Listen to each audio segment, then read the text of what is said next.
કમજોર થતું જાય છે, પણ આપણે એનાની સૂચના તમારા તરફથી પહોંચી જાય એવી અપેક્ષા. એમાં બેન્ઝિન ડેટા છે જે હાઈ પ્રાયોરિટી સ્કોલર છે, અવેલેબલ પોઈન્ટ્સ છે. જે અમારું એડમિનિસ્ટ્રેશનનું ગ્રુપ છે એ ગ્રુપ પર પણ બધા તૈયારીઓના ફોટોગ્રાફથી લઈને બધું આવી ગયું. માળિયા અને બાગોડી થઈને 16 ગામો એવા છે કે જે કોસ્ટલ એરિયામાં આવે છે. આ વિધિન ધ વિસિનિટી તરફથી મેસેજ મળ્યો છે. 5 ને 32 આપણને ટેક્સ્ટ મેસેજ મળ્યો. તો આપણે જે આ 2 દિવસ દરમિયાન આજે તમારે મિટિંગ કરીને આજે રવાના કરી દેવાની, એ ગામની મુલાકાત લઈ આવે અને ત્યાં સીસી વ્યવસ્થા છે. અમુક વખત એવું હોય કે તમે ગામની મુલાકાત લીધી હોય ને અને તમે કશું કામ ના કરો ને એ ગામની અંદર, આપણું વહીવટી કલેક્ટર સાહેબ આવશે એટલે ત્યારે કરી દો.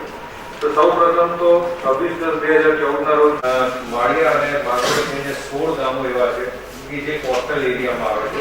આ વિધિન ધ વિસિનિટી મામલતદાર